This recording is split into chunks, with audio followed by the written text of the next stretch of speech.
slow up, no I don't take shit. I got no love for the fakeness. If you wanna play tough and wanna hate this, I'll always show up.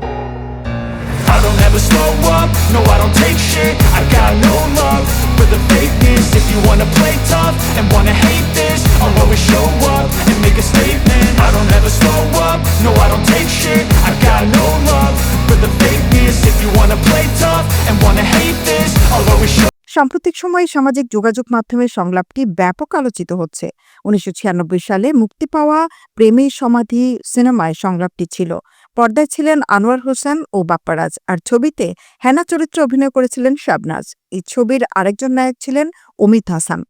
২৯ বছর আগে মুক্তি পাওয়া প্রেমের সমাধি ছবির পরিচালক ইফতেখার জাহান, আর ছবির কাহিনীর সংলাপ ও চিত্রনাট্য করেছেন দেলোয়ার জাহান ঝন্টু।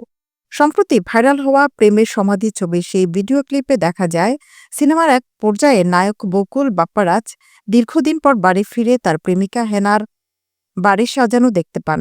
তিনি হেনার বাবাকে জিজ্ঞেস করেন, চাচা, বাড়িঘর এত সাজানো কেন, আর হেনা কোথায়? চাচা কথা বলছেন না যে, চুপ করে আছেন কেন? জবাবে চাচা বললেন, হেনাকে তুমি ভুলে যাও, হেনার বিয়ে হয়ে গেছে। বকুল তখন আবেগাপ্লুত হয়ে বললেন, না না, হেনার বিয়ে হতে পারে না, আমি বিশ্বাস করি না, আমি বিশ্বাস করি না। এরপর প্রেমের সমাধি ভেঙে মনের শিকল ছেড়ে পাখি উড়ে যায় গানটি পর্দায় বাজতে থাকে। দীর্ঘদিন পর এই সংলাপটি সামাজিক মাধ্যমে পুনরায় জনপ্রিয়তা পেয়েছে। অনেকেই এই দৃশ্যের ভিডিও ক্লিপ শেয়ার করছেন এবং নিজেদের মতামত ও অনুভূতি প্রকাশ করছেন। তবে ঠিক কী কারণে এই সংলাপটি হঠাৎ করে ভাইরাল হলো তাও স্পষ্ট নয়। প্রেমিকার বিয়ে হয়ে গেলে যে প্রেমিক কষ্টের মধ্য দিয়ে যায় তাই বোঝানো হয়েছে। শাবনাজ ও বাপ্পারাজ দুজনেই এখন অভিনয়ে অনিয়মিত, তবে এত বছর পর ছবির ভিডিও ক্লিপ ভাইরাল হওয়ার বিষয়টি তাদের নজরে এসেছে। শনিবার সকালে প্রথম আলোর সঙ্গে শাবনাজ বলেন, এই ভিডিওর ক্লিপ নিয়ে তিনি ও বাপ্পারাজ হাসাহাসি করছেন। নিজেদের ফেসবুক ওয়ালে যা নজরে আসে তাই একে অপরকে পাঠিয়ে দেন। শাবনাজ বলেন, আমি আর বাপ্পা ভাই তো খুব মজা নিচ্ছি, তবে ভালো লাগছে মানুষ যে ছবিটার কথা এখন আবার মনে করছে। নায়ক নায়িকার আবেগ অনুভূতির সঙ্গে নিজেরা কানেক্ট করতে পারছেন। ছবিটা তখনও প্রশংসিত হয়েছে, এখনো প্রশংসিত হচ্ছে। একজন অভিনয়শিল্পী হিসেবে এটা তো অনেক বড় পাওয়া। মুক্তির পর মানুষ ছবি দেখে, সেই সময় হয়তো হিট হয় বা আলোচিত হয়।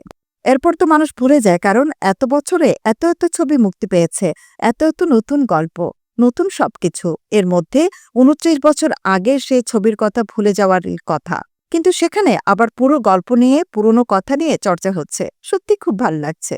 কথা প্রসঙ্গে শাবনাজ বলেন, একটা ভালো সিনেমার শক্তি কত বেশি। এত বছর পরও এই প্রজন্ম সেই ছবির সংলাপ, দৃশ্য ও গানের সঙ্গে নিজেদের কানেক্ট করছে। এটাই ভীষণ ভালো লাগার কারণ। এই প্রজন্মের ছেলেমেয়েদের চিন্তাভাবনা তো একেবারেই আলাদা, অন্যরকম। তাদের সঙ্গে আমাদের বিশাল দূরত্ব, এরপরও তারা কানেক্ট করছে। আসলে আবেগ, অনুভূতি, ভালোবাসা তো এরকমই, সর্বজনীন। আবেগ সব প্রজন্মেরই একই রকম, তাই ঠিকঠাকভাবে গল্প উপস্থাপন করতে পারলে তাতে সব প্রজন্মই কানেক্ট করতে পারবেই।